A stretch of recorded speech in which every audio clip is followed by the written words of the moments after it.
Welcome everyone to the Paranormal Pride. I'd like to welcome you guys all here for my very special 10th anniversary show. It was technically last week, but we had family things we had to take care of, and I know all of you guys understand that. So, but 10 years, can you believe that? Doesn't seem like it's 10 years, and then sometimes it seems like I've been doing this forever.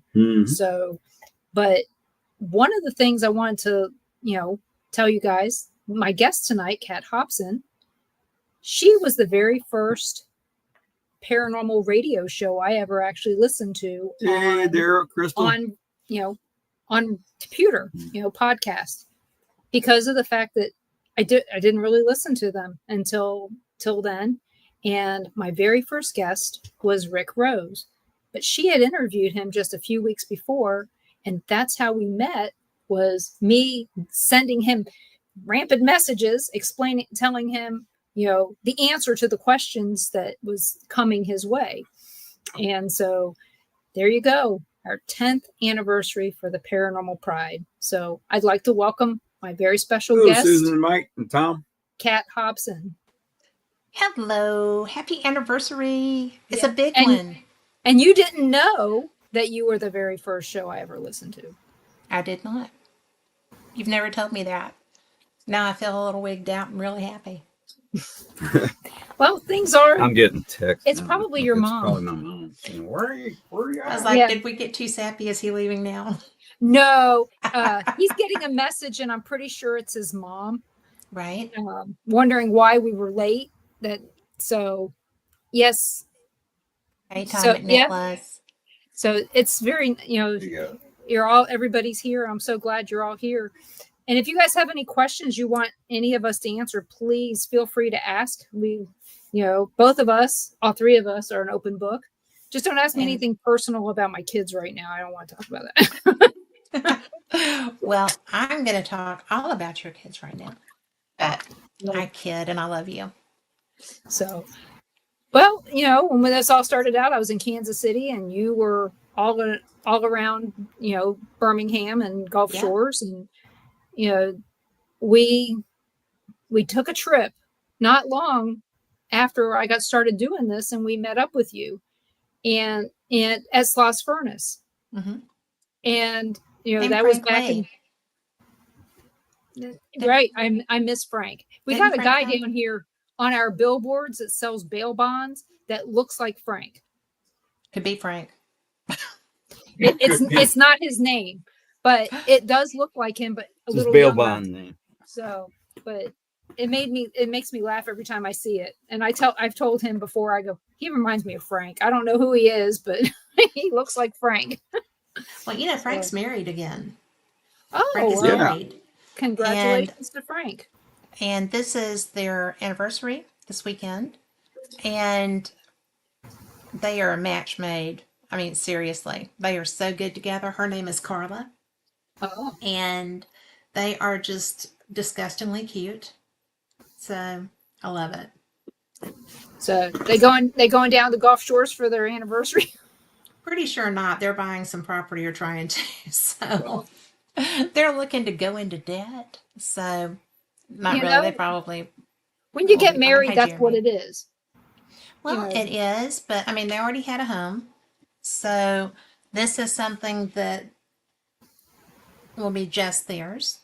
And, and I did not, because, I got hacked so bad, I didn't realize that Carla wasn't on my friends list anymore. Mm-hmm. And so I saw them posting about their anniversary and stuff, or saw Frank doing it. And I went to go say something to her, and I'm like, where is she? Oh my gosh. And, well, where she was not added back in. A lot of people just came back, which I thought was weird, came back in my thing, but, Well, she's there now. You getting hacked was a mess. That was a mess. That was a hot mess for a red hot minute, too. I was so mad. Yeah, it's like, how can you can't even keep track of how many people you lost. And I lost over 5,000 people. Oh. So, and that was on your show page, wasn't it? Mm-hmm. Yeah. And then your personal page got messed up too, didn't it? Yeah. Everything was gone. Hey, Don. Hey, Chris, Mom. And I said, oh, hey, Karen. I didn't know Karen was in there. Yep. And Dara, hey. I love all of your friends and my friends. And Susan. We have great friends. That's what's nice. We do. And not to mention, half of these people are families. I know. And that's the thing about my show is that all along my family's been there in some capacity from day one. Which I remember my mom, and I know you do too, being there. And as soon as a certain word would be said, she'd say, "See ya," and she'd be gone. Yeah. Does that still work? Is that still the magic mom eraser? Probably. I would think so. But, we don't really have not that. because... Yeah, it happens more so than we like to think. But speaking of that word, the other day was Susan Williams' birthday, and I accidentally butt dialed Glenn and Susan up there in Gettysburg. And that's funny. And so I was laughing, and I said, I was just wishing you a happy birthday and letting you know that we were probably coming to town. I didn't mean to accidentally butt dial you. And of course the words started flowing from Glenn. So and that was the only show that never got a replay on your network. Because he used the F word a few too many times, and we couldn't find out where it was. Couldn't edit it enough. We just couldn't find it for you to edit it out or to bleep it. Yeah. Too many. Yeah, it was too many of them, I guess. I think there was only 3, but I couldn't find them all. Well, but I have had people that's their every other word. And if I'm upset, I might be known to say that on occasion. Here, there, everywhere. But try not to do it on the air. Well, I do try. That was one of the things, one of my guests, Vanessa Hogel,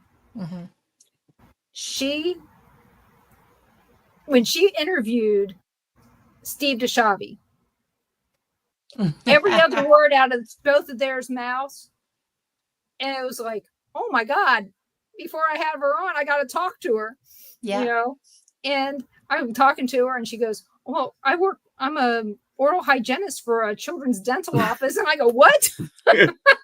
Then she can clean that potty mouth. Yeah. So what?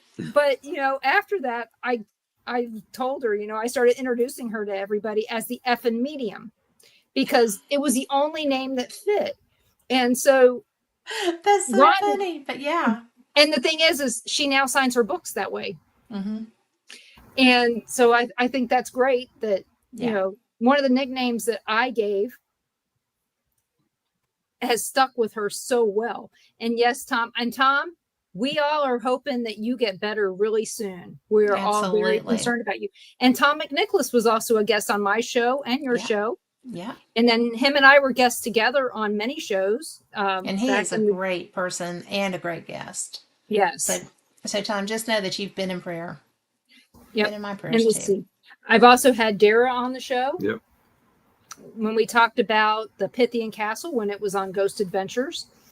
Let's see, who else here in this chat? Jeremy. Yep, we've had Jeremy on our show. Where the heck is my mouse? On one of the 3 computer monitors. Let's see. Or at least one of them. Susan and Mike, we met through the paranormal. And I guess that's about it so far. So, but yeah, of all the guests that you've had, that I've had, I found out when I did a AI search of my most listened to show. Right. 1 and 2. Who it is. 1 and 2 are Rick McCallum. Oh, let her guess. No, because I guarantee that she probably has the same issue on hers as well. Well, I mean, I've never looked because I never worry about that. I never did. I mean, every time I do a show, I'm doing it like the world is listening. And if I'm lucky, but then again, because Rick's one of my best friends and David's friend too, I just always I never think of him in a celebrity mode. Right. So when we're anywhere, I mean, people fangirl over him. Like, because he's so unassuming. He's so just laid back, doesn't care, does like pretty blondes, just like y'all know. But it's really an interesting thing because I don't think of him as a celebrity at all. And sometimes that's good, sometimes that's weird for him, I think.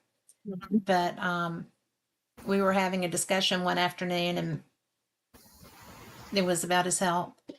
And it wasn't just me, it was David. Okay, it wasn't just me and on him. But I did a bit here or there. And he was like, "You are not my wife." And I said, "Aren't we both damn glad of that?" But somewhere in a past life, we were certainly at least brother and sister, because no, sir. And he is doing much better. He's such a wonderful man.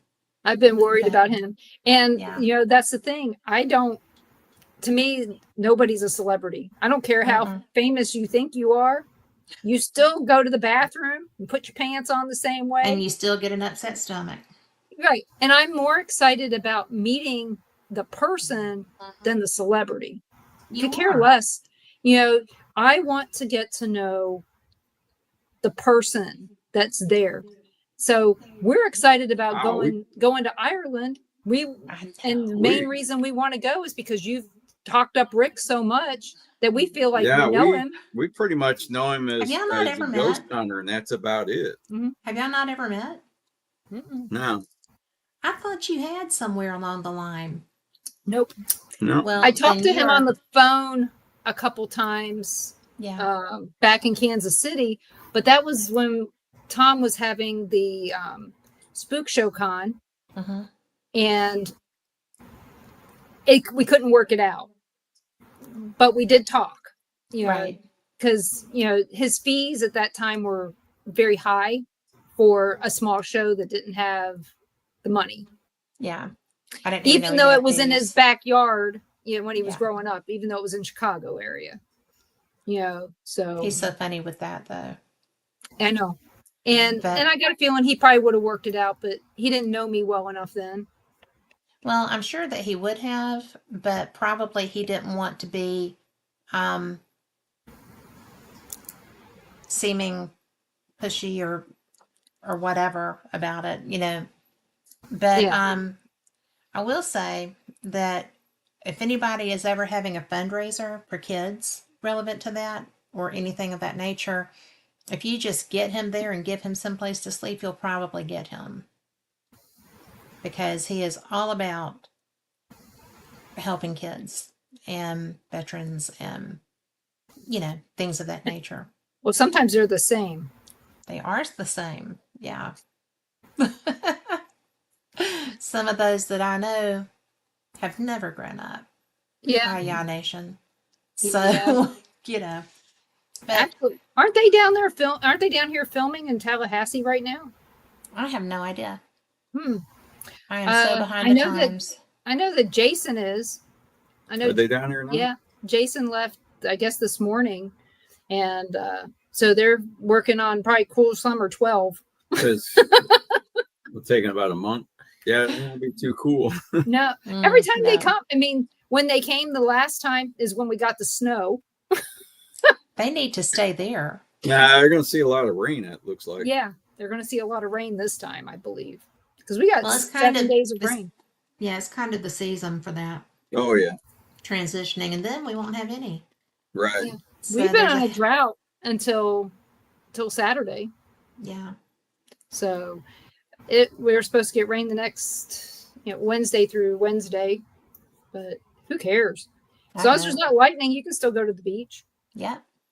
But if there is lightning, lay down. Don't be the tallest thing on the beach ever. So, well, we went to the beach on Sunday. Yesterday. Yeah. Yep.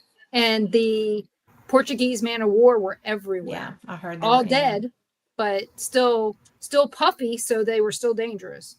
Well, they don't have to be puffy to be dangerous, just so you know. I know. just the tentacle alone with nothing on it will send you to the emergency room. And for people that don't know, if you see blue stuff on a beach, do not touch it, because while they can fix a regular jellyfish sting, there is nothing they can do for a man o' war sting. You just have to ride that horse out, and it's awful. Yeah, So we were warning people. I mean, and there were little tiny baby ones and Mhm. big ones. You know, yeah. I saw one last year. I didn't know what it was, and so I looked it up, and I was like, "Oh shit!" Oh, you should indeed. Yes. And so they were all over Navarre Beach, and I had seen, you know, Enough of them anyway. yeah, we saw enough. There was like 15 or 20, I think I counted. Right. But it was a really good shell day. Well, You nobody know, was so, there picking them up. well, So there were a lot of people there. I mean, I don't know how many people I warned about the Man of War because they had a bunch of kids around. Oh man, they would be tempted too. Yeah, because it's it blue and looks like a piece of puffy. plastic. Yeah, I told them, I said, if it looks like a little blue balloon, don't Man. touch it. So, well, you know, the thing with that is that they look like a balloon. yeah. So it's just weird. it is. I am posting on my Facebook because I didn't see where I shared this, so I'm sharing it now. Well, we're just glad you're here. Well, I'm just glad I'm And- here too, because this is a big deal for me, because you being, yeah, you having your 10th anniversary, that's so huge. Yeah. And I think I had my 5th one on your network. You did. So, So, and I have to still thank Ross for putting me on the air the first time. I don't know. yes. I never would have thought about it until he said something to me. He sent me a message and said, "Why don't you do this?" And it's like, well, what would I call it? You know? Seriously. And yeah, I didn't know what I'd call it. And then when I thought about it, you know, the kids are always talking about the Lion King and Mhm. that a pride is a group. And it's Yeah. like, well, this works. And, you know, if you use AI to look up the Paranormal Pride, we're the first thing that comes up. So I guess that's good. I think it's good because, So you know, it's a big deal.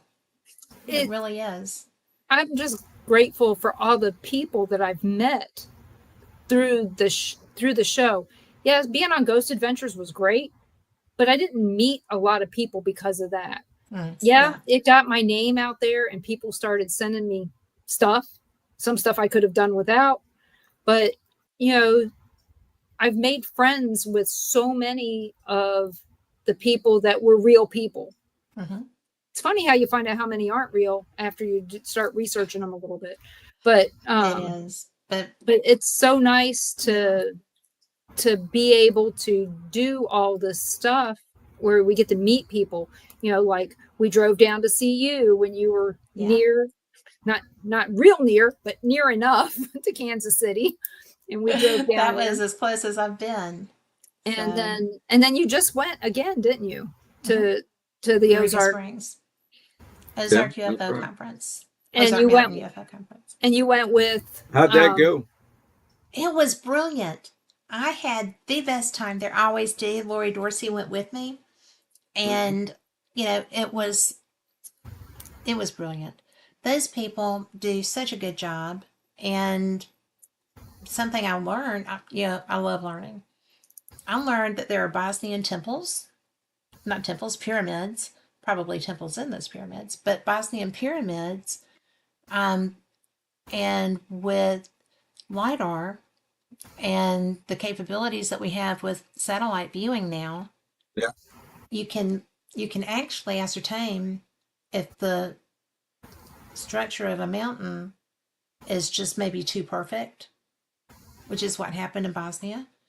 And in fact, I've got the guy's card here because I've got to email him, but it's Dr. Sam. Oh my God.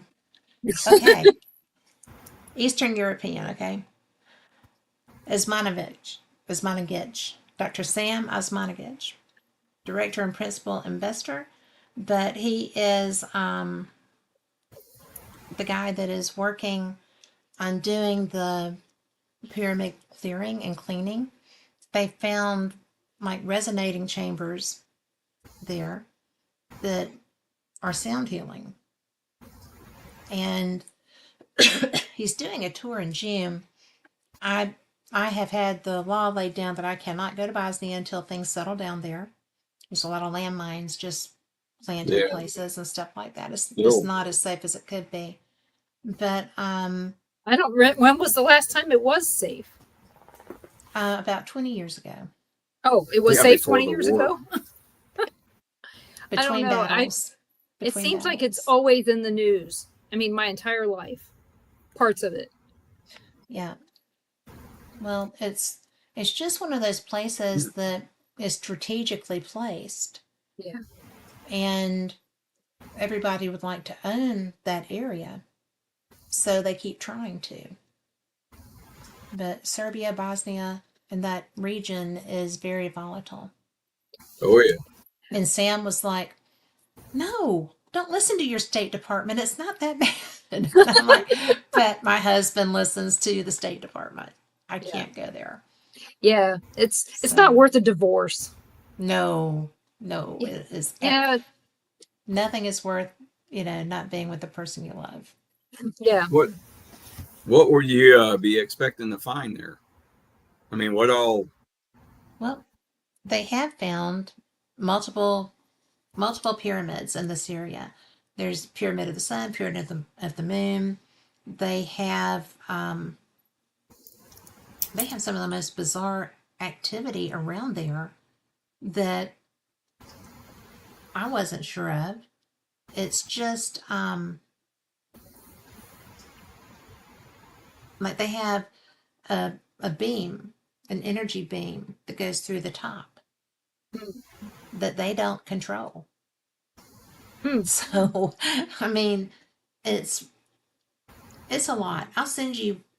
I will put Yeah, I this didn't up. know anything about this. Yeah. If anybody is interested, this is the man's card. Good luck. So you can get Name. Dr. Sam. We want Dr. Dr. Sam. Sam. Yeah. That's what I call him. And that's what he calls himself. So, and we just happened to, everybody goes up to the little restaurant at the hotel and eats. And so Lori and I were sitting with, Kathy Martin and just hanging out. And he's trying to find some place to sit down and eat his soup. And we were like, well, it's a chair. You can sit there. And so he ate his soup, told us about his pyramids, and was gone. So, but he was my favorite new person. And another guy that I found, I was waiting to interview Ray Hernandez, and he was he lost his voice. He could not speak. Oh, wow. Thank goodness he got his lecture in before then. But it was so funny because somebody else came up, and the organizers were like, "Would you like to interview him?" I was like, "Well, heck yeah." So, it was just a good time. I like being there, and it's very family. It feels like family. Yeah. It's the smallest UFO conference I've ever gone to, and it's probably my favorite UFO conference I've ever gone to. Not just because y'all and Tom showed up, which was brilliant, but because they have new thinking. It's a publishing company, Ozark Mountain Publishing, and Dolores Cannon, who created the QHHT therapy. Yeah. She founded that company, and her daughters still run it. Yeah, I tried to interview some of the people that do that. There's a bunch of them here that have the QHHT training. Yes, and they go, because they like being where it's warm, just like you. But the thing is they turn me down. She won't talk to us. The two ladies that I've talked to won't talk to me because they think that it's all paranormal. I'm like, just because it says paranormal still doesn't mean anything. It's still media. It's still coverage. It's still, Yeah, we were just curious. Were they afraid of what all she did. Were they afraid of the label? I don't know. I don't know. She didn't want to talk about what they did. So I've got their cards and stuff. I may retry later on. So we got those other. Well, we found the other people that are similar. Yeah, I on the other show that we do with Carl, we had on Mike and Tori from their hypnotists down in Fort Walton. Their last name is Kratz, Mike and Tori Kratz, and they were just so happy to come on and talk. Yeah, And some of the theories that they work on are not that far off of the QHHT stuff. It's different, little different on some things and a lot different on others. Don't get me wrong, but at least they were wanting to talk. They didn't care. I met them at that conference where we showed up with you in September of 2023. Same as being short-sighted. Yeah, and these QHHT people that I met, the two. Yeah, the Pensacola. Yeah, one in Pensacola and one in Destin. Yep. Neither one of them wanted to talk. I'm like, okay, whatever. Their loss. So, yep. And that's, Chris, you're right. It's their problem. Hey there, Gary. Hey, Gary. So, hey, Gary. See, another guy that I also interviewed. Yeah. So, and it was Frank, not Tom. It was Frank Bennett and his wife, Teresa, that you saw at that conference down there. That's right. That's right. My bad. I thought Tom came. No, Tom hasn't been there that I know of. I don't think he's ever been to Eureka Springs. No, I don't think he's been there. So he'll tell us. Oh yeah, he will. Might have. You're right, because that's the only time we didn't know about it until we met you. So I am, I just absolutely love getting to meet people. And I have a dog going off, so sorry. But and a husband trying to stop him, which is louder than the dog. But one of the things that I found with these with the QHHT people, Julia Cannon, she also has a married last name, but she is someone that I interviewed from that organization structure. And they're not very open about what it is or how it's done, because it's very specific. Yeah. But I mean, she was Dolores's daughter. Right. And she was willing to share some with that. So to me, that was a lot of fun. There's a lot of YouTube videos out there with Dolores. Yeah. But they're still vague. Yeah, it doesn't go. They are always going to be vague. Because that's a business as well as a healing practice. Mm-hmm. And it's very specific on how that works. And you have those, you go to those people, it's expensive. It is very expensive. It's expensive. It's around 4,000, 4,000 to 8,000 for the training. Yeah. Yeah. I know, I looked at it. They were having some deal. Yeah, that's right. You did look. They were looking at some deals. Wasn't much of a deal. It was $199. But the thing is I guarantee that was only to get your whistle wet. Yeah. And get you hooked in. It's the bait. It is the bait. Yeah. Because that's actually a very intense training. Because the actual sessions themselves are very intense. And the person being healed, being worked with, however you want to voice that is such an intense experience from my understanding. But they can do it remotely. I mean, the people that go through this training are freaking awesome. But Kathleen Martin has done that. That was Stanton Friedman's research partner. Yeah. And so very ... And she's great. She is somebody that does experiencer groups as well. So for MUFON. And it's pretty cool. Yeah. I thought they were a cover-up for to sell timeshares. I have been through one of those presentations. Have y'all been through that presentation? Oh yeah, once. Once. Holy It only crap. took once. Yes. Yep. I was done. And it was in Destin, and it was so that my daughters could go paragliding. Yeah. There you go. So we sat through it. We did not bring the kids with us. Good plan. We used them as an excuse to get out of there. We've got a 6-year-old and the 12-year-old can't handle her. We got to go. Yeah. We did bring Leah. Yeah. So, but they didn't know that. They didn't know. no. But yeah, and back then I think that paragliding was like $110. It was after Hurricane Ivan, but before right after Hurricane Dennis. Is when Okay. it was.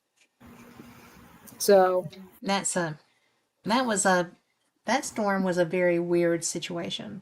yeah. It was so crazy. But you would have thought that the end of time was coming. And then nothing. I remember we were on a boat. We were on one of the fast boats getting sea salt in our face from the water and seeing hotels that said, "Go away, Ivan." They were still boarded up from Ivan. Yeah. Right there between, right along the Destin waterfront. Yeah. So, but again, I haven't been to a Destin beach since we moved here. It's like, why? Why would you put yourself through that? I know. We have the same beach. I lived in Destin. When it wasn't like it is now. Yeah. Right. No, it was not. And it was, it's really Destin. Excuse me if you love Destin, okay? But Destin was basically Gulf Shores, but with military bases. Yeah. When I lived there. And after Opal, it was devastated. All the places where I lived was gone, where I worked was gone, everything was gone. And so they took that hurricane money without a lot of civic planning. And now it's the cluster that it is. And that's why when I am still going to Ireland. Yeah, you realize it's less than 4 months now? I do. We are going That's to. coming quick. I got my shoes. What kind did you get? I got Columbia's. Both pair are purple, both pair are waterproof. One's high top, one's not. She still doesn't think you need to, do much with a raincoat. I have a anything raincoat. like that. Oh, you got a raincoat, but you need a raincoat. You need a raincoat. Yeah. When I was in Scotland last year, because we were walking so much, right? Yeah. You cannot, and believe it or not, my raincoat came from the Winchester house because it was cute because the ties are rope, and I just fell in love with it. And when I buy souvenirs now, I try to buy something I'm going to use because I do not need any more clutter. If you could just see my house, you would know why. Mm-hmm. And so I'm living that life right now. Right? But it's absolutely the best raincoat I've ever put on in my life. I did not get wet. I wore waterproof Hokas, like the nursing shoes. Mm-hmm. And so I lived in those. I did not take rain boots because that would have just run down my legs anyway. But it was, I never got wet under my raincoat. We went to Bannockburn House and all these other places that were not easy to get to and stuff. But when we got back to Edinburgh from there, we were walking everywhere. We went to the Banshee Labyrinth, which is right off the Royal Mile, and you're just walking in the rain. And you pay this much money, you're going to be walking in the rain. By God. Well, everybody else is. The people that live there are, because you just, excuse me, you just learn to adapt. And I'm not sure what Ireland's going to be like temperature-wise, but I do know that in September, I am taking warm clothes. Oh, yeah. So yeah, around 50. Yeah. We're going to go from 120 heat index to 50, so. Yep. It's going to feel a lot colder. It's going to help that the airplane's going to be freezing ass cold. I guess here.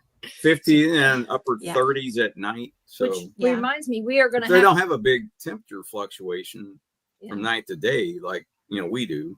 Right. But we need to get together about flights. Yes.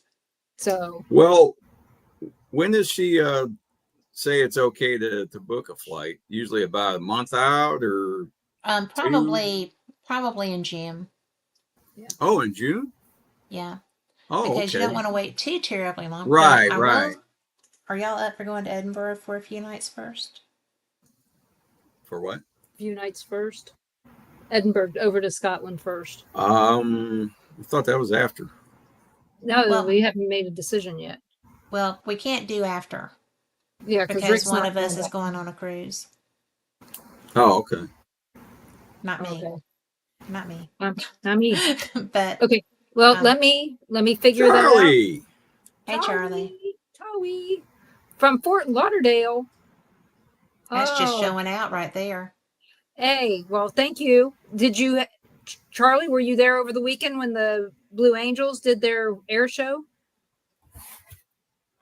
There you go. See, I know stuff. I love their air shows. I can't wait to see them. If we had went to Pensacola Beach instead of Navarre Beach, we may have seen them coming home. Yesterday? Yesterday. They didn't come across Navarre? I should have heard them. Not when we were there anyway. No. We were back Yeah, here. we would have heard them. We were back here. They got to go around- past Navarre to get there. Unless they took the long way. I don't know. Take care of you, Tom. Yep. You take care, and we're praying for you. See you, Tal.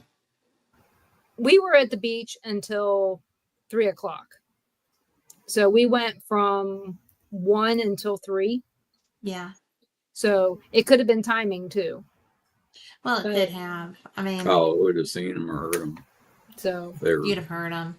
Yeah. Oh yeah. Even with the water roaring is the way it was and high tide, and it was not as loud as it was the last time we went. Of course, it was double red flag the last time we went.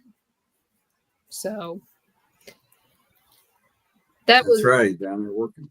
I knew it was Training, yep. working. Good. Training, sir. Are you training everybody, Charlie?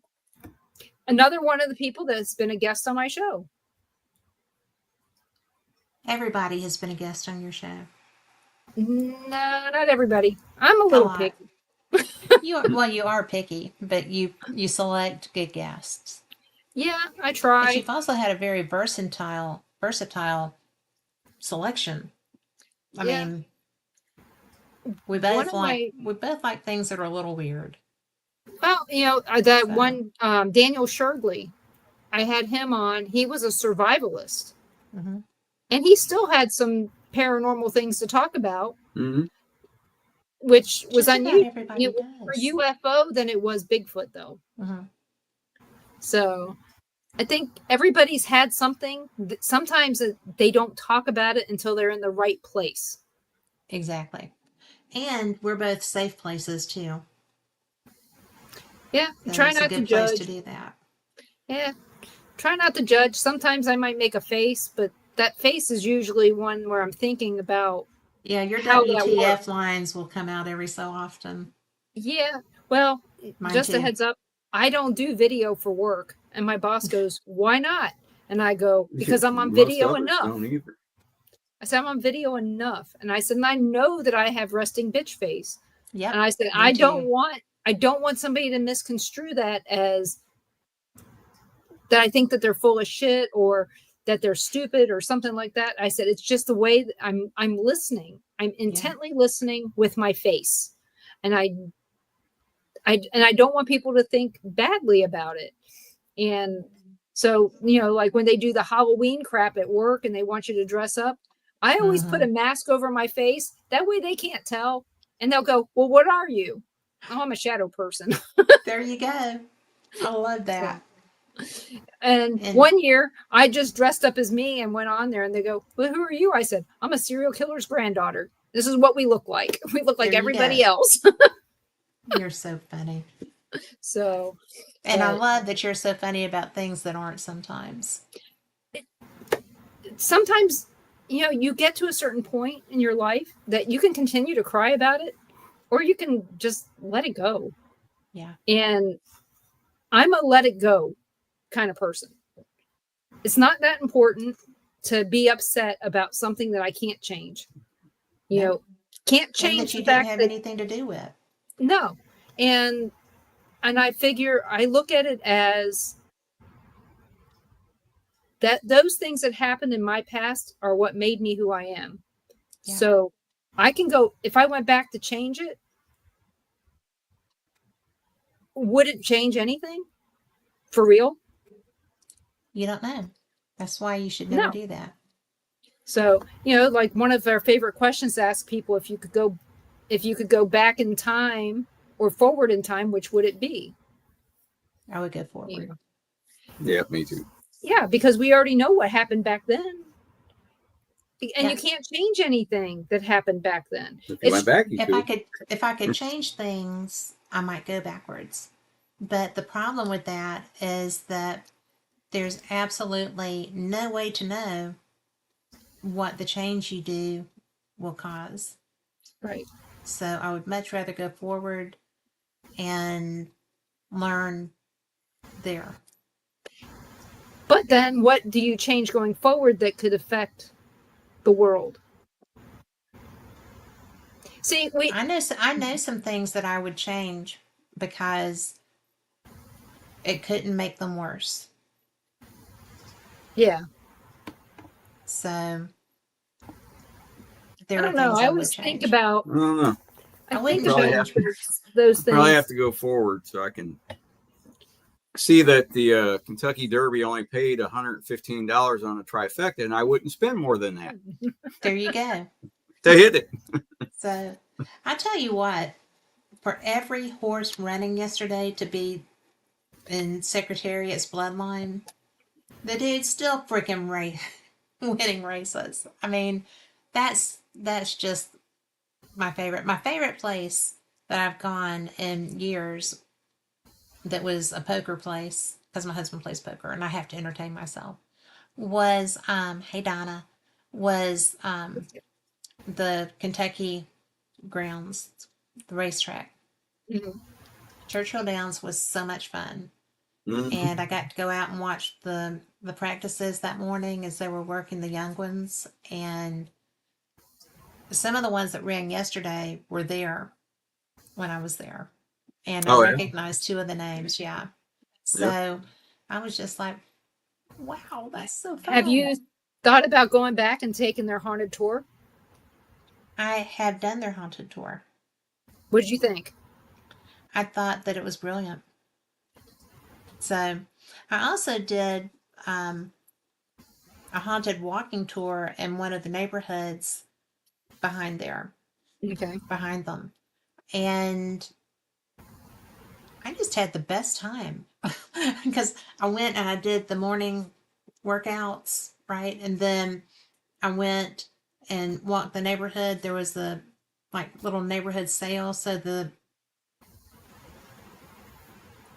one of the signs back there, I bought there.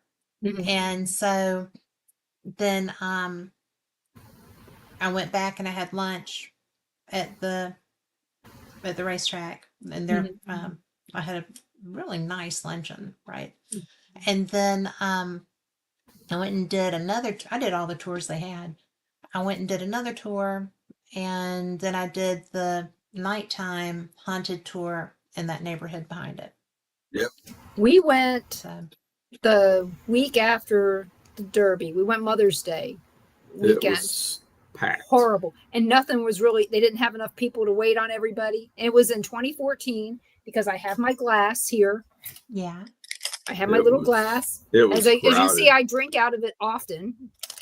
But I have it. I drank that drink. It looked like a Derby crowd. It took forever to drink that because it was horrible. But I forgot what it was. No, it was whatever they made for the Oaks Day. For Oaks Day, and not the mint julep. The other. Yeah, I don't remember what it was, but I had to try it, and the lady just kept adding ginger ale to it for me. So it took me like 3 hours to drink it because it was mostly by the end it was soda. Yeah, she kept adding ginger ale. I'm like, there's ginger ale's not even in the drink recipe. Oh my gosh! Like, no wonder it tastes like crap. So, needless to say, I've been there 3 times now. I did one time. I took the kids on when we were going to see my mom. We just stopped in on the way and walked around, and I got pictures with all the statues with the kids. And then I sent Ron a message and I said, ha, I've been here and you haven't. And then we went the next time. Yeah, the next time we went, but that was also the same year that I took the kids to Buffalo Trace for their haunted tour, as well as, checking out all those different things. And we had fun. I started taking the kids off the beaten path more and more every trip we took.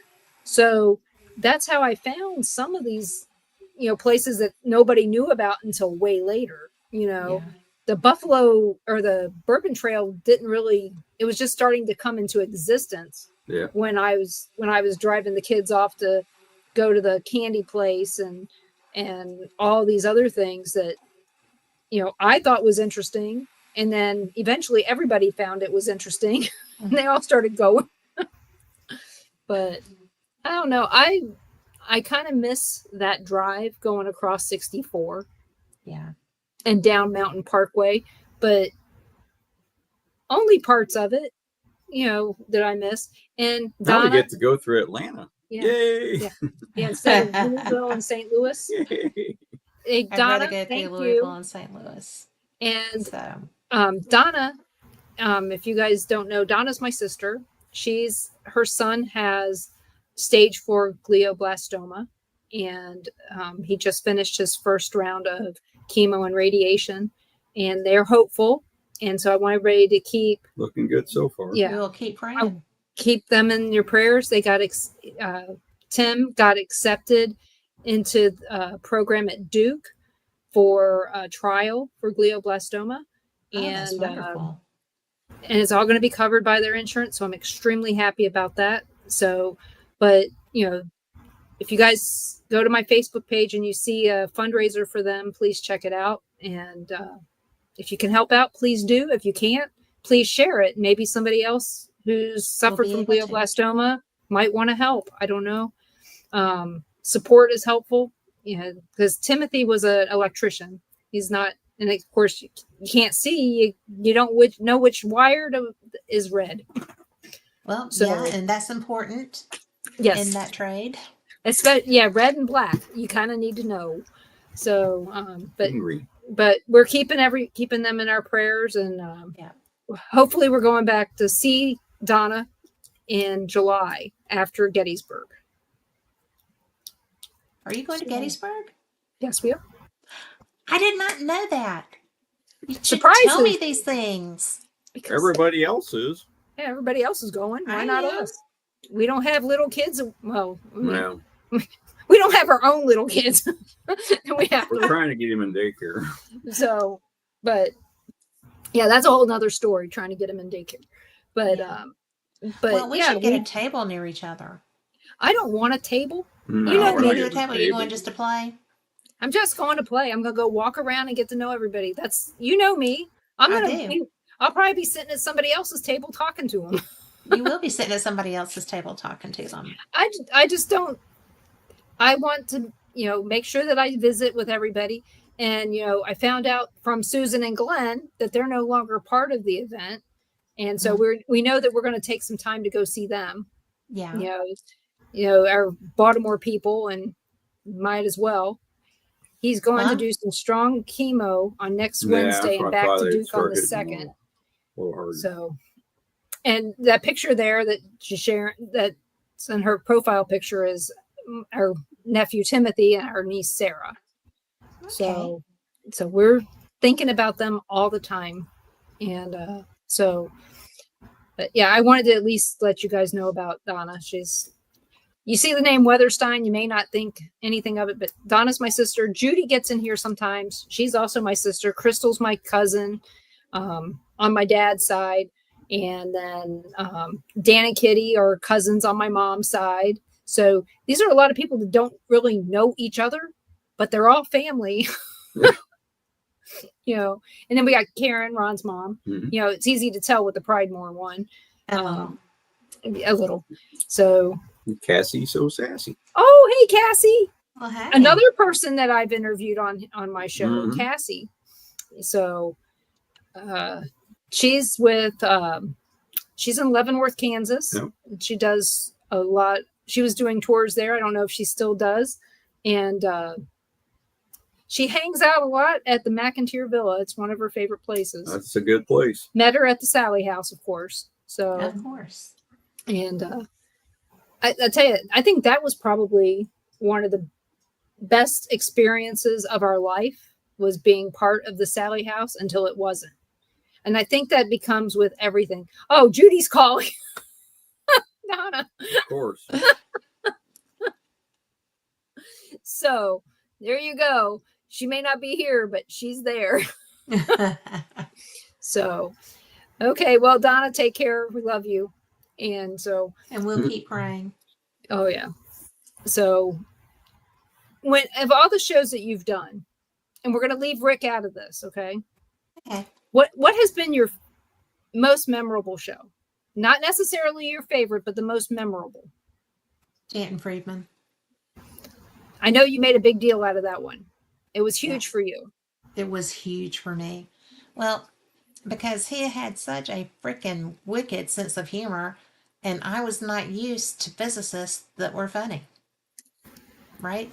Mhm. And he may not have known that he was being funny, but he was. And when we finally got to meet face to face, we met at the Ozark UFO conference.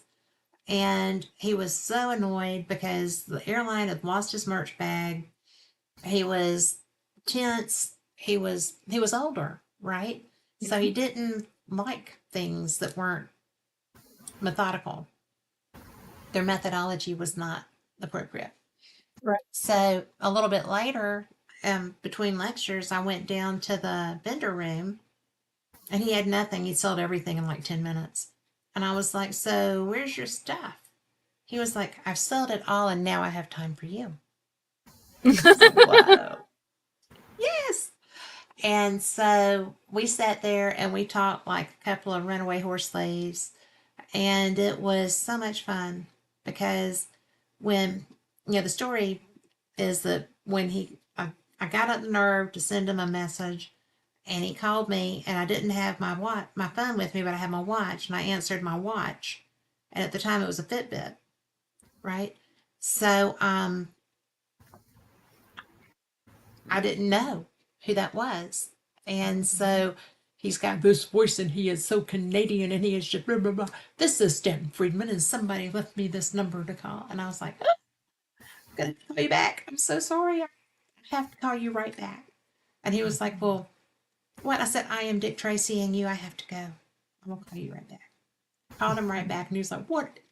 As only an old man can do, right? What is this Dick Tracying that you're speaking of? I was like, my watch, Stanton. I was on my watch talking to you. And he thought that was the funniest thing he'd ever heard. And so when we actually got face to face and hanging out, and, it was so much fun because I had a very good year that year. And so I got to see a lot of people that I hadn't seen in a while at that conference. And, Chase Klotsky being one, because I think she's brilliant. She's my favorite female ufology person. And then a lot of other people too. But that particular, getting Stanton Friedman to come on the air with me in the first place felt like such a coup, right? Because I had a nuclear physicist who had written prolifically, like on the J12 committee and stuff like that, and knew everything. He had participated as a scientist in the atomic testing outside of Vegas. He was just brilliant, and he considered me a peer to talk to me. And a friend later, once we got to be friends, and I talked, my last interview with him was the Wednesday before he died. And he had told me when we got on that, he wasn't feeling great. He had a procedure the next day, and then he was flying to California. And, so could we just do the first hour? And I said, sure. So I lined Frank up to come up the second hour. And when we got to the top of the hour, Stanton didn't want to go. And I said, well, you said you didn't feel well. And I have Frank Lee here. We can just all go on. And he was like, probably I should go to bed. I was like, well, it's up to you. And then Chase called me that weekend to let me know that he had died on his way home. And it was, whoa, that's an emotional thing. Yeah. I can usually do that and not have a problem with it. But it was interesting. Yeah. He was never boring. He would have considered that a cardinal sin. So I know I heard at least 2 of your shows where you interviewed him. And some of it was way up here. Not for you. Well, I mean, at the time, it probably was. I was listening to it and going, okay, well, these are some things I now need to think about that I hadn't thought about before. It's because, it's just like, like when I asked the question to Travis Walton, okay, I'm not going to tell you guys about the question, but you learn something new about the person with the question that you ask. You do. Whether they've answered that question 1,000 times or not, you learn something new about them that you didn't know. And when you were talking to him, there was so many things I didn't know that I ended up becoming to know better. So now, another question. Go ahead. You go first. Nope, because you're on a thought. Go with it. Well, I was just going to say that when I started talking to Stanton, that first interview we did, I had crammed for that interview. I mean, and that was the full 2 hours. And I was talking with someone who I don't get intimidated by someone's intelligence very often, but I knew different things that he had done, right? And survived, and I knew things that I just knew a lot about him. I had the same experience with Raymond Moody, the guy that wrote Life After Death. Yeah. But it was, I had to prepare so hard for that interview. And come to find out, when we started talking, I didn't need to cram. I mean, because the things that we were talking about, I had learned. I mean, it came through that I knew more than I had when we first talked on the phone. But when we got off the phone, he was like, "You're really good." Or we got off the show. It's like, "You're really good."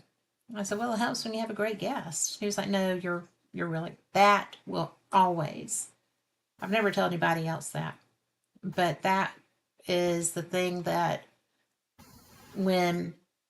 because I've had a lot of up and downs with my show in the last year because when I got hacked, I lost a lot of listeners.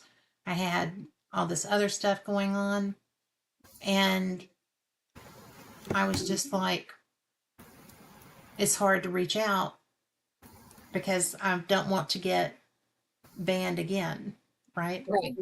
So I got in trouble for what somebody else did with my Facebook.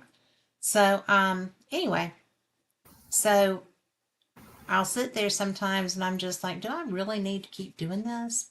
Am I really going to keep doing this? And I am, because Stanton Friedman told me I was really good at it. Well, and so, I may not be really good at it, but he made me feel good. You are really good at it.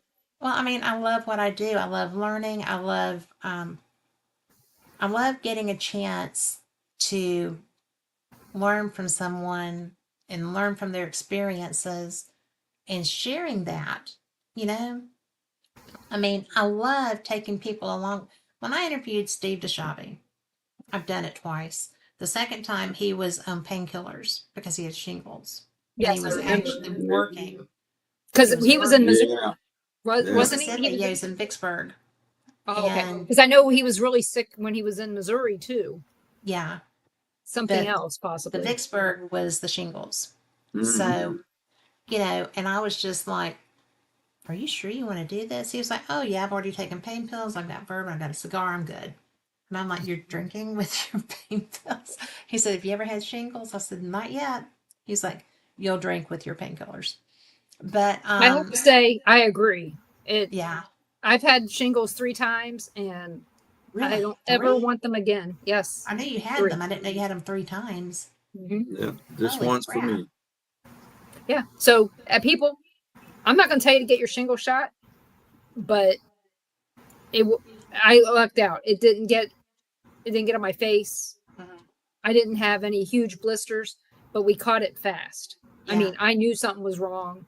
I mean, the first time I think I was in Denver the first time when I found out. So that wasn't good being out of No. town. But yeah, Well, I've that's lucked kind of out where that he I've was. known Yeah. every time early, and they were able to get me on Tamiflu right away. Well, I was so blown away because I had what my doctor said later was shingles on my neck. Mhm. And I was just like, oh my gosh. But again, I got the medication started like too sweet because I went because I didn't know what it was. Mhm. And he said that if I had waited, then it could have, because it started on my neck, that Right. it Yeah. could have really been a negative worse than it was. Yeah. But Steve was funny because he was loose. He was so loose. And then I did an interview with him for the Hollywood Ghost Hunters magazine, for Rick's magazine. Mhm. And come to find out, their webmaster had disappeared, so Rick never got a chance to put it up there. So I sent Steve a message recently. I said, can I put this in Fate? Because this was a great interview with you, and can I run it in Fate? And he was like, wouldn't be much different, would it? I said, no, not really. So, um, but he's so irreverent. He is so funny, Oh and yeah, he he is. so does not give a crap. Yeah. Yeah, So, I will say I liked the way that show was done. I do too.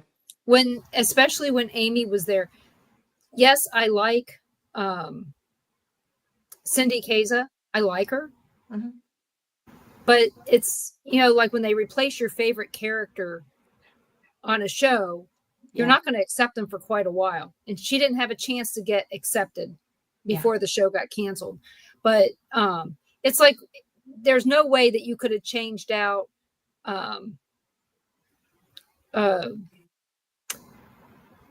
Hawkeye on MASH. mm-mm. You could change out BJ Honeycutt and McIntyre, Well, Yeah. but you couldn't change if out. they had replaced Steve with somebody, it wouldn't have worked. No, No, it Even wouldn't if you left Amy there, have. like I said, yeah. they're both good together. Well, It was a good they chemistry. were good separate, Separate. Yeah, separate but together. But yeah, but I mean, worked but it out. was a good chemistry for the show, Yeah. It was, and and I don't know why it got canceled. Well, maybe I do, I guess would be but maybe on he had for- enough. it's It's possible. been on Yes. quite a few years. Mm-hmm. What was it? About 12, 13, something like that. I don't know. It just It seemed. was. I It's mean, been on a while. it kind of got to the point to where every show was the same. Yeah, But it was strange that when Amy left, her ex-husband was still the camera guy. still the Well, they the- liked the job he did. yeah, he did a good job. Obviously, I like him. yeah. I'm friends with him on Facebook. He's just a friendly guy. well, you were friends with everybody on Facebook. Except Well, me. no, not him. But Well, she got enough of you at home, man. Yeah. but yeah, the thing is for me, though, I like to get to know my Facebook friends and find out if we're really friends. Me too. Yeah. Hey. Do not. Actually, I think he's actually surprised at the Facebook friends that he's met, and he's really liked them. Rosalie, we tried to have her as a guest, but I met her when I was helping out Ken and Farah on Demonology Today. Yeah. And Ken and Farah, of course, I had them on.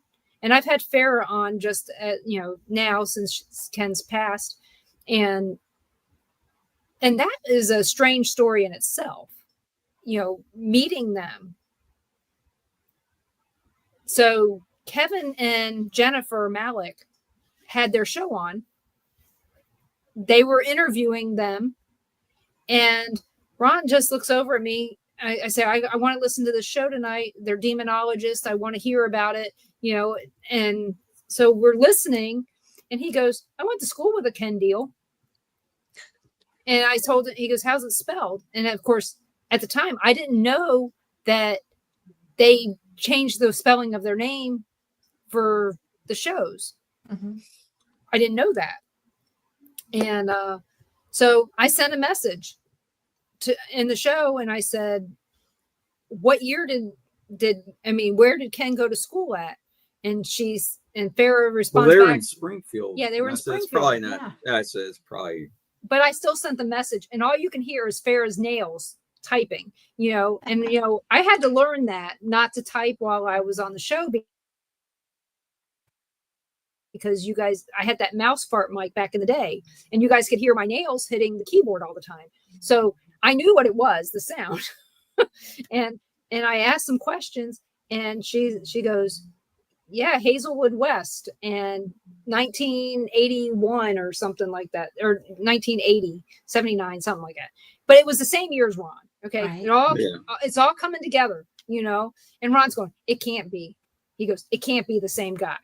He goes, he goes, we didn't hang out in the same circles. He goes, I was a jock, and he hung out with all the burnouts. Jackson but he was more of a nerd. We found out later on he was just a nerd and not a burnout. But he hung out with these people. And the thing is they never actually met face to face, weren't friends or anything like that, but they knew of each other this whole time. Okay. Yeah. That's hilarious. About 3 blocks away. Yeah. So knew a lot of the same people too. So I made plans. We were going to Springfield, and I sent a message to Farah, to both of them, and I said, I would like to see if you guys would like to meet for dinner. I said, where would you suggest? And of course, they were very cautious because they didn't know who we were. We could have been some nut jobs. They don't know. As soon as we sit down in this Mexican restaurant, and I brought always a Mexican restaurant. That's so funny. It is. But I brought them rum cake. Oh, see, that's the trick. Bring liquor. And so we're sitting there talking, and we're about ready to close this restaurant down. We did not know that Ken had small children, littler kids, and they invited us back to their house after this. Fun. And we ended up hanging out there until probably 1 o'clock in the morning. Mm-hmm. Wow. We were friends. Well, we're still friends. And, Farah invited us to her wedding. She didn't have that many people come, but we now share a wedding anniversary with her too. Not only you, but it's a good date. But yeah, it's a handy date. I said, get married on Memorial Day weekend. You always have a 3-day weekend coming up. It was like 2 months before too. Yeah. Yeah. She goes, oh, we're probably getting married sometime next year. And then all of a sudden, 2 weeks later, I get this thing. Yeah. And what's funny about that? She goes, Memorial Day. I went, this year or next? Well, she goes, this year's. Why wait? So what's really funny about this? Ron asked me, he goes, he'd been asking me, what do you want to do for our anniversary? What do you want to do for our anniversary? And I said, I want to go see Farah. I said, but she's probably going fishing. And he kept asking me, what do I want to do for our anniversary? I said, I want to go see Farah. I said, I can't think of anything else that I want to do. And guess where we went? We went to a wedding. There you go. So we hit it off that well that very first time. And again, just from listening to a show on the computer, a podcast, listening to it, making friends with people. That's how we met Carl. Yeah. That's how we met Gary. Yep. You know, they kept asking questions. I said, man, I don't know who these guys are. I said, they ask good questions. Always. And we finally asked them, we said, where do you live? And right down the road. He said, near Cameron, Missouri. I'm like, are you kidding? That's not that far. But again, and look at those friendships that grew from that. I mean, you have the same thing. People. Yeah. I mean, you're one of our friendships from that. Yeah. And then Frank, even though I don't talk to Frank as much, I see him more on LinkedIn. I never see him on Facebook anymore, but he's always on LinkedIn, sharing some new certification. Yeah. Some new certification every day. So I guess I can go to him and get my conceal and carry now if I wanted it. Of course, I don't need Alabama, one here. You don't have to do anything to get that. So you don't have to here. I've had conceal carry since I got my permit. So, but yeah, it's Ron. No, that was a while ago. Yeah. So, but yeah, it's like I said, I don't know what I'm grateful for the time that I've had to talk with people, to get to know everybody, and to make real friendships with the people that I've talked to. I feel like poor Karen Lavin. How many times did I call her Linda? And I interviewed her again and did the same damn thing. You know, you did not. Yes, I did. Yeah. And I love Karen. I think she is great. And you know what? She does not live too far from May Herndon. Really? In Ohio? She lives in Dayton. Yeah. Or not Dayton, Kentucky. She lives right there near the Kentucky state line. Yeah, the second time she did it so much, I did a little Post-it pad and I put it in front of her. I said, her name is Karen. She still did it. I'm not. I give up. Was not that great of an actress for me to keep her in my mind. Like, you know. Well, it was just a connotation. I know. It was just. It's so weird how stuff triggers like that. Yep. So my question, I kept calling the wrong name too. I can't remember who that was. You probably know. Well, Frank was one just now. You called him Tom a little bit ago. That's true. That is. But true. Again, there is another. Well, Frank, to be honest, I met him in person before we became Facebook friends. So okay. And I've had him on. That was by accident. That was we were at a paranormal in Kansas City. Yeah, he was sitting behind me at a paranormal conference, and it was the only time that I've ever had a table, well, a real table at a paranormal conference, and it was for the city of Atchison. Yeah. And here we are. David Glidden's across from me, and the only thing I'm seeing over there is me. He's got this video playing, and it's of me at the Sally house with him and Ron and some other things. And so it was season 2, episode 1 of Haunting History. And there's me. All I hear is my voice this whole time.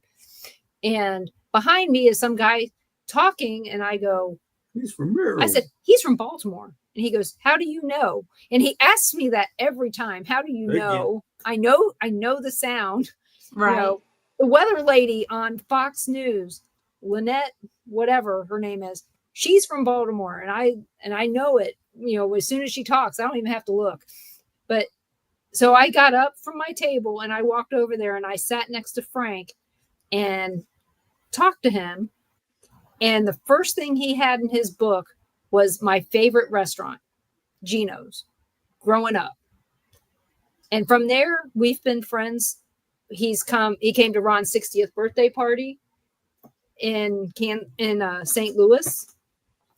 We met up with him down there at the Ozark Mountain UFO Festival or conference, even though we didn't go to the conference, we just drove down and hung out. And let's see, what else? Yeah. I mean, he's gone out of his way. He's gone to paranormal conferences, that the one that Tom put on, he came out to that. And now he lives down here in St. Augustine, and I trying to figure out how to get over there. Oh, you should definitely get over there. Oh yeah. But that's a cool little town. But yeah, but I have to work it into all the other stuff that we're doing. You know, babysitting, work. Let them know that, you know, I'm going to be out this day. Take care of your kids, and I'll see you when I get back. Well, we try to plan it based on our daughter's work schedule, because she's a dispatcher at the Haunted University of West Florida. So we're going to want to get in and investigate. Yeah, we're going to check that out at some point. We're going to try to see if we can get in there while school's out. Yeah, there's a couple buildings even the cops won't go in. I'll come down there and go with you. Let me know. Oh, I definitely will. And then we don't ever investigate together. When do we have time? We barely have time to eat together. We will in Ireland, right? Yes. Well, I have more time than you do, so. Yeah, I still got. I thought I did. I thought I would. And then we started. I want to go back to work. In self-defense, right? Yeah. I would be bored. I was bored when I quit working outside of the house. So. Oh, he's not bored. He's been painting kitchen cabinets for weeks. He's finally found the right rollers so that when we do the bathroom. That's hard to do. When I did the cottage, it was hard to do. Yeah, when he does the bathroom, it'll be great. But we got this. Well, it's bad when you paint a bunch of it and you go, this looks like crap. You got to resand it all back down. I had to do that in the kitchen at the cottage because I was the only person doing it. I had no idea how to do any of this stuff, but it got done. So, because David had to stay home with the dogs. Yep. Yep. Well, Ron's learning how to be really handy now. Yeah. So, good to know. You now have somebody you can call. But yeah, we've got the kitchen cabinets. They're no longer, some of them are white, but most of them are not. It just takes time. It does. And it's the prep work. It is the prep work. It is the prep makes work. It. Take all the crap out. Yeah. Move a bunch of crap. And then we're finding out things that we want to change as we go.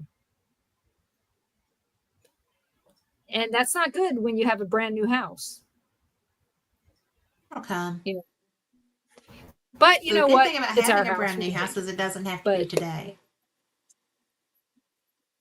Because it's a want to and not a have to. It doesn't have to be today. Ron just got tired of looking at white. I could see that. That's the only reason the cabinets got painted. White on white. In all fairness, I went from brown cabinets to white cabinets in the cottage because my walls are that summer yellow, the warm summer yellow. Yep. So the white goes. But when your trim is white, all your walls are white, your ceiling is white, that would everything's be too white. Much. That would be too much. Cabinets are all white. It's. And guess what? They did not paint them thick. So the paint's already chipping and the house is less than 2 years old. Oh, and the cabinets? Oh, yeah, it barely covered. That would be annoying. Yeah. So, yeah, just keep in mind, you don't really get what you pay for anymore. Well, it's because that's not true. Not nobody. But a lot of people just coast. So, Susan, the color now it's in the picture. It's in the picture of the before and after on what we got so far. It's called the cabinets. Upward. Yeah, the cabinets are called Upward. That's the color. There are a blue with a slight gray-white tint. There's gray in there and there's white. So it's bright enough to where it's not going to make you feel depressed in the wintertime. It looks different during the day if it's sunny out, and then it looks like a darker gray at night. But it's like it changes the color. The colors change depending on what, how much sun you got. That's cool. I actually kind of like it. I like that. Yeah, you don't. it's not just one color. It's pretty neat color. Yeah, and I know everybody's shocked as shit that I didn't say they're purple. Purple. I can't do that in a kitchen. I mean, with the right color, I could, but I've never seen a purple kitchen. I have. I saw one online. Of course, you have. The other day, and I was like, they painted the bottom ones this real dark royal purple. Oh. And the top were this a mauve color. So they did the two-tone cabinets basically. And I liked it, but I felt like I would get tired of it. I could see that. But I do like the fact that the bottom cabinets were darker and the top ones were lighter, because your bottom cabinets are the ones that are going to get dirty fastest. That's just true. Reality, everything falls. Or splashes up. Well, when it does splash up, you usually know about it. You never know about the stuff that falls when you're doing stuff. You never do. You find out later on when you find the spaghetti sauce on the cabinet. You go, where'd that come from? We haven't had spaghetti in 6 months. And spaghetti sauce stains. So yeah. Not anymore. Not anymore. And that's the other thing. They didn't stick to this crap. They used a really extreme low gloss. Mm-hmm. We're now satin, so we can now wash it off as much as we want. Yeah. So we're sealed. So let's get back to the paranormal here. So we got a few more minutes. Did you ever have an interview that was more infamous for you? Like, oh my God, I wish I hadn't done that kind of thing?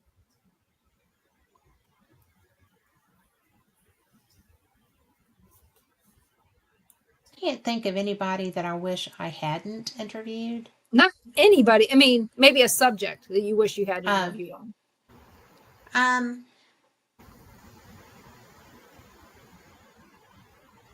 Really? Okay. There's not anything, because I love learning. And I have had people on who was that night? And you'll remember. It was yes, no. I don't think so. Yes. Thank you, ma'am. Yes, indeed. It was an author. That's sad, isn't it? Yeah, we had her too. Did she do that with you? No. She did not. I'm going to tell people, because Good night, Gary. Good night, Gary. But I hope it settles down. Me too. But this was an author. She was on her 3rd book. She needed promotion. And it was somebody I knew. Yeah. It wasn't just a random person I had reached out to for an interview. I knew she wasn't selling a lot of books. I thought that, we'd put her out there. The entire time we were on the air, she was filing her nails. She was doing a manicure. The answers were yes, no, I don't know. Complete disinterest, remember? Complete disinterest in having that conversation. And I got a message not too long ago from that person. He said, well, I've got another book coming out. Or, I was like, well, that's really nice for you. Yep. Just said maybe. I don't know. Well, surprised you could write more than a few words. I was just so, because this was somebody that would really benefit.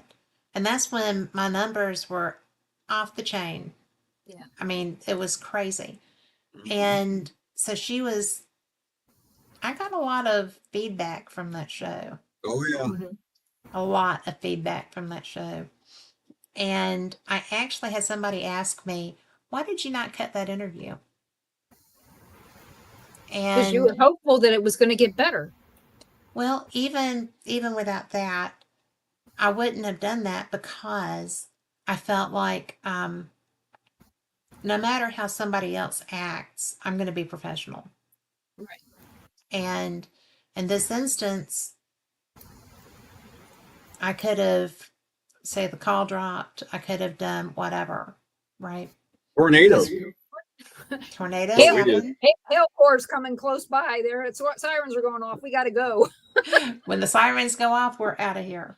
No, that's what I said during the call. It did happen one time. It just wasn't that one. Yeah, it just wasn't that one. Yeah. But I try not to, because, you know, if somebody was listening to that, that was going to be on her. Mhm. Because her disinterest in doing that show was so blatant. And why she said that she wanted to, I still don't understand. Yeah. Because don't understand why she did that show. I met this person in Alton at a paranormal conference there. And again, she was with all the men. Not with them in the biblical sense, peoples. But yeah, she was hanging around all of them. She liked getting the attention, and it's quite possible that you weren't the attention that she needed. Craving. Well, but she wasn't going to get any attention with how she was behaving.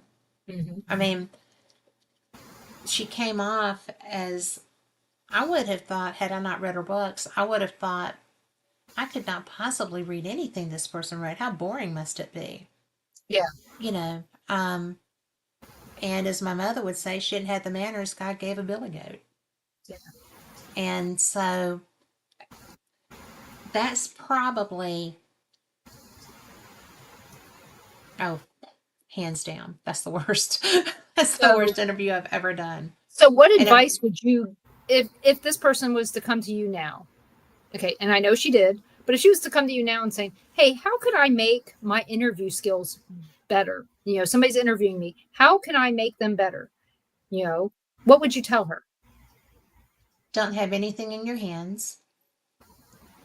Don't have anything else that, you know, if you are trying to promote yourself and you're going to have the opportunity to go on a show that has, at that time, you know, tens of thousands of listeners through the course of the different platforms, then you need to be engaged. If you are sick, that happens. If you are not, then if somebody is going to give you the time to sell yourself and your product when there's so many other people out there that would enjoy that opportunity, you need to be present. You need to recognize that you're not doing an interviewer a favor. An interviewer is doing you a favor by giving you an opportunity to sell whatever, whether it's just yourself, whether it's a new book, a new film, a new product. You know, I love talking to people that are innovative enough to come up with new ways to interact with the paranormal. I will always give an inventor all the attention and all the time. I think that's really cool. If you're a paranormal investigator who has found a different methodology that you're really turned on by, and you're not one of those people that hoard it to yourself, you want to share it to see if other people get those responses too, which is a good idea, then appreciate when somebody says, I understand that you're doing this. Can you tell me about that? And then, because I'm not going to ask somebody to come on right away, because I want to know what they're doing. Yeah. And then if it's a new product or a new method, if it's a new method, I'm going to go try it myself and see what happens with it. So I'll have a way to have that conversation. But if it's a product, then I'm obviously not going to just assume that somebody's going to send me one, right? Because there's money involved in that. But if we're at a conference together or something, show me how it works. Yeah. Show me what you've got. And because I love I love helping people get recognized for what they're doing. There's so many people that don't want to promote other people, right? Yep. And my friend Rick McCollum is always fussing at me because he's like, you're not promoting yourself. And I'm like, I've done this for 10 years. I know what I'm doing. People know who I am. I enjoy lifting other people up. Yeah. I think that's fun. That's why I do this. I believe that you are promoting yourself by being who you are and having the shows that you have. Everybody knows who you are. And the ones that don't are excited as hell to get to meet you when the time comes. Well, that's one of the reasons I like conventions. That's why I like them. Like I said before, I like to walk around and I want to meet everybody. I don't want to sit there and wait for the people to come meet me. Yes. Well, that's why the tables I do, I'm not tied to them. No. I've got fates out on the tabletop. Last season, I was giving out my bells, which this one's fancy, but I took a bunch of hotel bells with me to Gettysburg, and I gave them out free, just free. If you use one and you get, activity, let me know about it. I'm trying to figure out, because my bell on my desk will ding when nobody's in the house but me and two dogs. And I always just figure it's my dad or my mom or grandma. I mean, I took a bell and I had a ornament holder and it was a jingle bell and I would hang it at the Sally house. Yes. Similar idea. Mm-hmm. Yeah. And I never heard it ring, but I did it. I put it out there all the time just to have it because I figured it was something simple. Well, yeah, because it's something simple that even the older spirits that have been dead for a couple hundred years knows what a bell is. Yep. And especially that jingle bell, because they would put them on harnesses and stuff. That was a real thing. And it's like the bells that I took with me to Gettysburg. People were like, oh, well, I need to give you some. I said, if you want to donate towards another box, you're welcome to do that, but these are free. I didn't bring these with any ties. Just let me know if you get activity with them. And I had several people that reached out to me. Only one did get activity, but several people reached out to let me know that they were using them on their investigations. Well, hopefully you get more feedback. Well, I was pretty excited to get any. Because, it's such a random thing to ask people to do. And I didn't want to say, why don't you go get you one of these and just let me know what's working for you. I just thought if they had one, there would be more interest, Yeah. Because I'm always looking for different ways to use stuff in my investigations. And I'm not doing residentials anymore because, that's, I'm not going by myself. Right. And my research partner got married, but she's psychic. So, you could end up with two partners I do have two partners. So, and down here you got us if we can just find the time. Yeah. So, well, we are we're trying to rent that cottage a little bit here and there. Not really doing much of that, but I'm real picky about that. He's like, we need to pay for the renovation. I'm like, we can pay for the renovation and then we're done. But well, I thought about calling you because we were thinking about taking the kids somewhere, Piper and Nolan for a weekend or something. And I was like, I don't know. I don't know. So, I don't know if we want to. Yeah, I don't know if we want to. We're thinking at least here we've got, we got them caged a little bit. But then you think about it, that sometimes, getting them out and doing something different with them is good. Fun. And they behave sometimes. Yeah. And sometimes they don't, but that's okay. Because Yeah, they're kids. Mm-hmm. And that is okay. Yeah. And I know Piper, she really liked it when we took her over to Gulf Shores. And like I said, she likes that Fish City Grill. Oh yeah. Oh, well, yeah. She still talks about that. I want swamp wanna soup, go back. Grandma. I want swamp soup. I mean, out of all things that you'd hear a kid say, that's the one. She That's tore that up. She ate her stuff, my a stuff. little bit of everything we had, and we had Yeah. 2 totally different plates.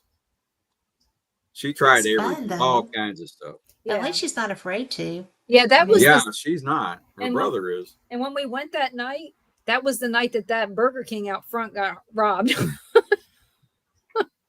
Oh my gosh. Yeah, Arby's, wasn't it? Arby's got robbed. The one right in front is the Arby's. Yeah. Yep, Yeah. it was the Arby's that got robbed while we were there. While you were there? Yeah, we didn't know about it. We didn't know that it happened because it happened while we were in there eating. Whoa. So, but we had a very nice waitress, and she told me to never pay the bill. Always make Ron do it. And I said, it comes from the same account. Right? Yeah, it's So- like we Believe have me, separate I've cards, tried. but it's the same account. Yeah. Yeah. So, when you were talking about equipment, Mhm. this next Milton Paranormal meetup that we're doing, Mhm. we've asked everybody to bring equipment if they have it, so that they could share it and show it, and do a show and tell Mhm. for the people who don't know how it works, and For everybody. yeah, most of Pretty everybody. much. So, but last month we had a really big surprise. Mark didn't make it, which was sad, but Yes. Rob from Have you heard Panhandle- from Mark lately? Yes, I actually he I know called he's me. busy. He called me on his way to somewhere because I've been having some memory issues, right? Yeah. And so I stepped in and called my doctor and said, "This is weird. We need to find out what's going on." And I had just made that phone call. We had decided to go and do some blood work and stuff because turns out that was a good thing. I should have done the blood work. But so Mark called me out of the blue, out of the frickin' blue, and he was like, "Hey, I got some spirits here, and they said to call you and tell you that's not Alzheimer's." And I was like, "Good to know, thanks." And he was like, "Well, I just had to tell you that because they were not leaving me alone, and they're your people, and that's not what that is. I know that so many people in your family have had Alzheimer's. You do not." And I was like, "Thanks." So, come to find out that because I am a Splenda queen, okay, sucralose is not your friend. No. And if it builds up, then you get confusion, you get memory loss, you get all the stuff. I was repeating myself over and over. And I was about a week into not using it at all, which I don't know what that's going to do to my diet because now I'm drinking real sweet tea as opposed to no calorie sweet tea. So I'm still cutting it with water, so I figure it's going to balance out. But I cut it with unsweet tea. That's what I do. I do not like unsweet tea. Well, I mix them together. Nobody does. I mix them together. They laugh at me at Chick-fil-A. I'd like unsweet tea with a splash. I do. of I get half and half. Yeah, I give me Chick-fil-A. a splash, and they're like, "How much is that?" I said, "Fill it to this line, and then the rest was sweet." And they're like, Yeah. "It's this much." I said, Yeah. "I know." That's all it I said, takes. "It doesn't take much." I mean, Southern sweet tea is Sticky sweet. teeth rotting. Yeah. And I do. When I go to Chick-fil-A, I get a half and half tea. But I have not had sucralose in 3 weeks, at least 3 weeks. And I am so much better. It's unbelievable. And it was weird because initially my stepmother knew what I was talking about. She's the only person that has, you might. But initially, the first week or so, this part of my brain literally felt tired. I mean, it felt like a muscle tired. Yep. And I was like, what the hell is this? Why is this a thing? It's because you were coming down from Oh, a yeah. high. I was coming off of an addiction. Yeah. Yeah. I was addicted to aspartame. I basically had aspartame poisoning. And I had no clue. And people go, well, it's natural. It doesn't matter if it's natural. It's still not good for Sucralose you. is natural. I know it's not natural. So yeah, but aspartame is totally not. But it's all it's like drinking plastic. It's not good for you. Yeah. So it's just like people, they talk about stevia being good for you. Well, everything might be good for you in small amounts, but if you're taking better too much, in proportion. Yeah. But yeah, I drink sweet tea, I drink water, I drink unsweet tea.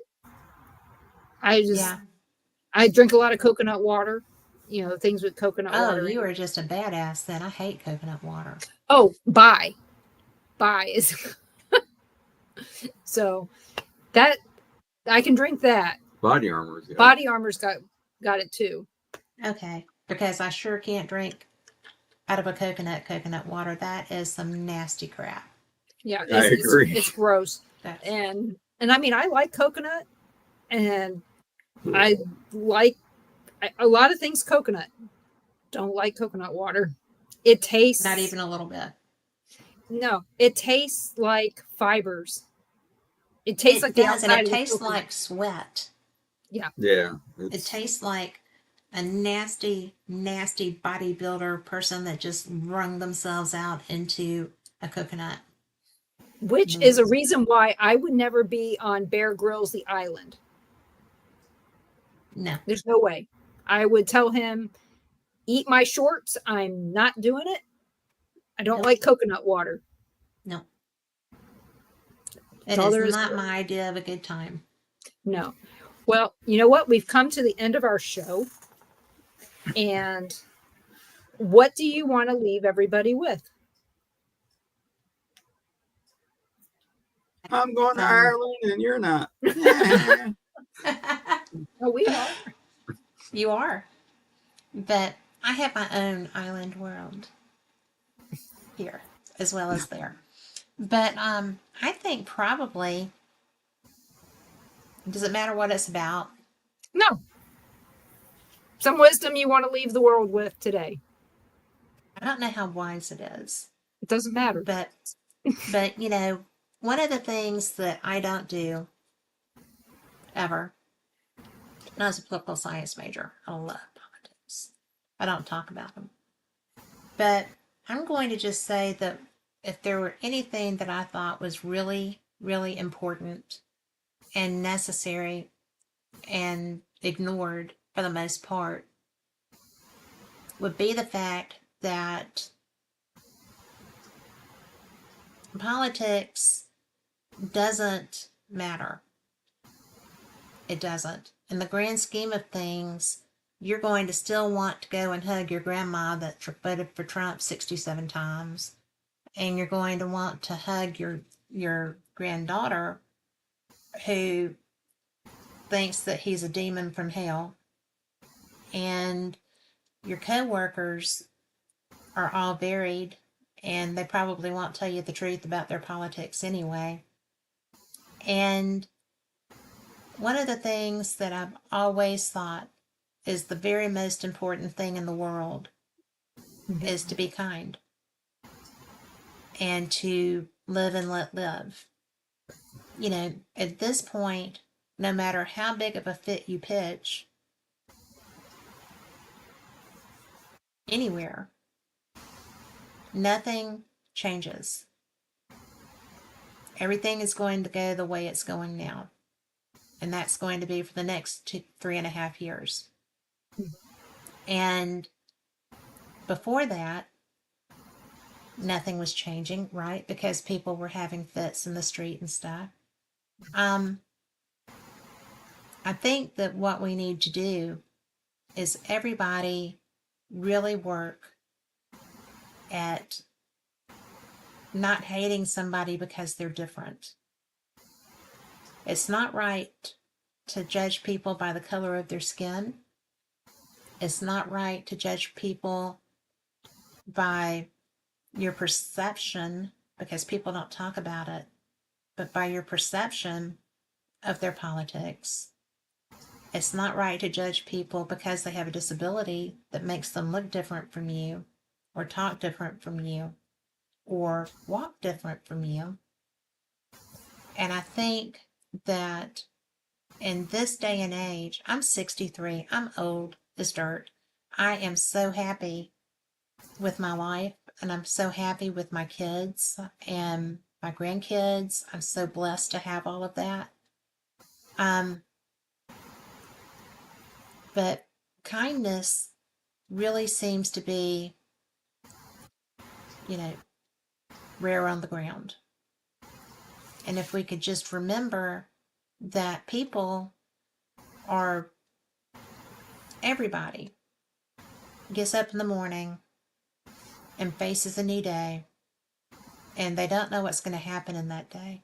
There are people that are going to lose someone they love that day.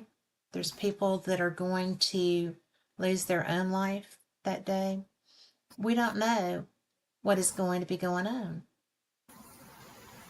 If you're kind, and if you let people just do them, and don't try to harm them, don't try to force your ideas on them, and don't let them force theirs on you. Just no matter what, do no harm.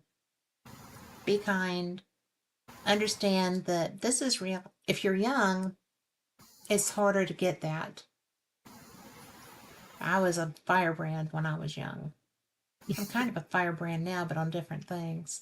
So I just think that there's no way on God's green earth that you can overrate basic kindness. And you don't have to agree with somebody. Nobody really cares if you agree with them or not. You don't care if people agree with you. Right. You have your own thoughts. So just don't be mean. Don't be ugly. And just live by namaste. It matters. And that's my one thing. Took me about 5 minutes, but that's my one thing. Well, you know what? There was your 5 minutes. So, and along with all this that you guys have heard tonight, Kat and I are both, and Ron. Can't forget Ron sitting right here. I can see him. Yeah. I can see him right there. Yeah, it's hard for me to look at him and talk. Just look at the screen. I know it's hard, but You're on TV. we are all part of the Things Network. Kat Yes, we of are. Alabama and us of Florida, and Carl, our producer of Missouri. So Yes. please be watching for the shows there on Things Network, on Temple of Phoenix Rising Entertainment, the Paranormal Pride Facebook and YouTube, the Denise Pridemore LinkedIn. Let's see, where else? Oh, we're on Born TV, on Rumble, and you can watch us in replay on Dark Realm TV on Roku and Amazon Fire. So make sure you go out there and you subscribe to Dark Realm TV. It's $4.99 a month, $49 a year, and Swing and stream it deal. wherever you want. And it is a swing and deal because there is some excellent programming on this network. Yep, you got us, you got Kat, you got Carl, you got so many shows. I can't even watch them all. So you guys got to check that out. Plus, there's a lot of people doing a lot of good things that I know you've heard of. David Glidden's got some stuff going on there, as well as Jason Snyder and Jay Lynch, and let's see, Boating Bigfoot's out there doing stuff. You never know what he's going to pull out of thin air. Thin air. And it's all interesting. And I guarantee you're going to find something either that you love, something that you like, something you want to talk about, or something you want to bring to us to talk about. So, and we're always make sure you do that. Yep, we're always open. Contact any one of us, and we will talk. We'll listen to you forever. I guarantee we it. will. So, and tomorrow night, Paranormal Nation Radio, Not So Normal, will not be on. Carl's granddaughter is getting married, and he is, not only is he the grandfather, he's the officiant. So that's important. So family first. That's the one thing about Yep. Bill of Rights Network, family first. Yes. So as well as always. first responders and veterans, keep that in mind too. Yeah. And then join us next Monday night at 7 p.m. Central for the Paranormal Pride. And Kat, where can they find your shows? Same places. We are all part of the same network. I am. I'm also back running the audio portion of the shows back through my Spreaker account. So you should be able to find me again on. Well, I'm not sure if I'm back on iHeart yet. It may be a week or two, but I am getting back with the audio portion. So there's that. I'm really excited. Carl and I worked on that because I wasn't sure what to do with it. And I will say that one of the best things about this network is how supportive everyone is of each other. Mhm. And it's brilliant. I love being part of us. So you can find me there. You can find me here. You can find me here, there, and everywhere, really. And then also Fate Magazine Radio. Yes, Fate Magazine Radio is the online voice of Fate Magazine, which has been in publication since 1947. And it's such an honor to host that show. I was invited to do that, and I grabbed that and growled. But I'm on Sunday nights with that, and I have the best time. I kind of interchange guests a lot because I think that it's all related. And Fate is just my favorite. And if you see me somewhere, I will have my Fate Magazine trading cards with me. So I you go. have The I actual have magazine. I actually have some of the actual magazines, but But yeah, you got the cards. There you Got- go. Yes. And I love them. In fact, I just love our covers anyway because on my shows I give these away, but I have different magazines, and there's the Charles Fort edition. Oh. So it's really fun. I've got like ESP and the Moon. Oh, and Robert Schock, who has passed away, but with his Go Beckley Tempe okay. edition. I just love what I do, right? It's so much fun. I And get to talk to people and do stuff. I know I have 3 of them that you gave me. Mm-hmm. Yeah. So So I don't remember what's in them right now off the top of my head, but you know, okay. Hey, Greg. I appreciate it. Hey Greg, I hope you're doing well. But I'd like to thank you so much for coming on and celebrating our 10th anniversary with us tonight. Absolutely. And I love you. I love doing I love you this. too. And I every day I tell people, you know, sometimes if it wasn't for you, I wouldn't be here. Oh, And well, I'm not that's not bullshitting fair because now I'm you're not- going to make me emotional. I don't do emotion very well.